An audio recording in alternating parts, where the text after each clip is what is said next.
Welcome back. Brenda Wong Aoki grew up with Southern California street gangs, spent time as a community organizer and teacher. Now she captivates her audiences with her unique performances.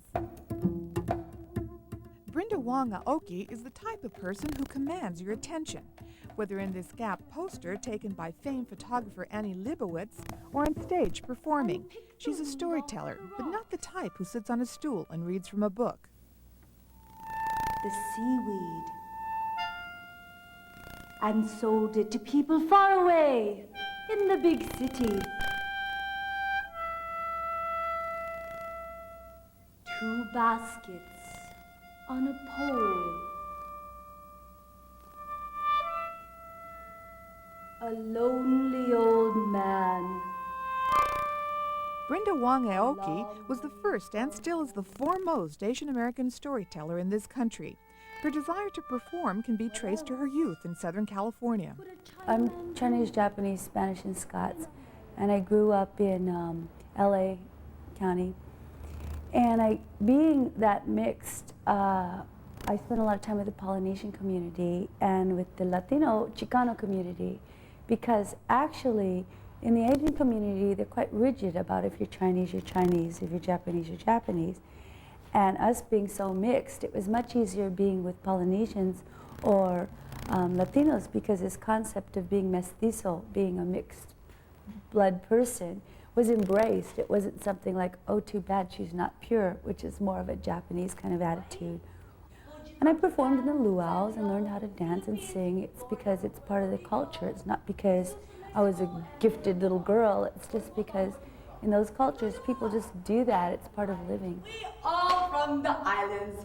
Okay, everybody, beef up. We will give them. Tasilua tolufa, tasilua tolufa, talofa, talofa, uso, uso, uso. Brenda incorporates her training in acting, modern dance, and classical Japanese theater techniques in her performances.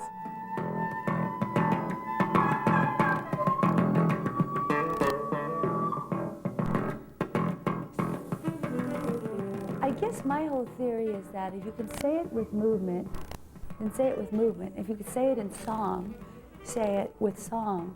And then the last thing is, if you have to say it in words, say it in words. But to me, like an interchange between people is way more than the word. For example, someone can say, I'm not mad, right? And it says so much, right? So I realize the language is really, really restrictive. So I try and say things in different ways. And this is, I guess, where the Kyogen training comes through, is it's in the Japanese theater, music, dance, and theater has always been combined into one art form. It's not just separated out. It's not like our American musicals where, you know, there's an opening vamp and all of a sudden somebody starts to sing and then they go back to the action. It's really integrated, and I was always interested in creating an Asian American theater form, one that was sort of based in tradition, like Asian traditional theater, but was involved with contemporary content. And I think that's what I'm trying to do. I just want to combine those 3 things and use whatever medium is most appropriate. Day after day she wove, never stopping to eat or sleep. Na na tsuni narung konga itai ke na koto yuta. Brenda is currently performing 2 pieces at the Acclaimed Theater in San Francisco. In Obake, Tales of the Spirits, Past and Present, Aoki dramatizes 4 Japanese and Chinese ghost stories. Her only props are her hair and a fan. In one of the stories, she portrays a snake woman's relentless passion. She embraced the bell with her arms. She crept about it. She crawled about it.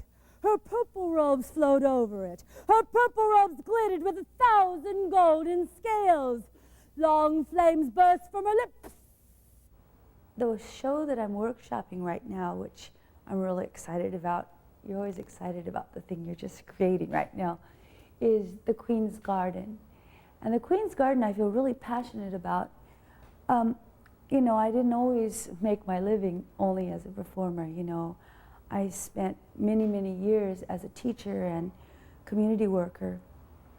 And it's kind of a combination of all these, my kind of life experience, working with youth. I worked with Chicano street gangs down in LA, and I taught in many, many ghettos. And I was in a gang when I was a teenager, but back then, you know, like our colors were black and blue, because that's what we do to you, which is like so innocent, right? And we used to think it was really chicken to use a gun or a knife. So back then the times were really different.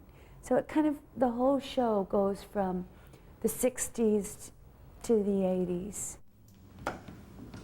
On the weekdays, I was a model minority in the gifted class. But on the weekends, I was a Tahaki warrior. My homegirls and I would hike up our skirts right to here, just showing our black fishnet stockings, our high heels. We'd paint on blue pearlescent eyeshadow, rat up our hair real high with lots of hairspray, white lipstick, clinics in our bras for cleavage. And honey, we were ready. Long, long ago, when tigers smoked long pipes.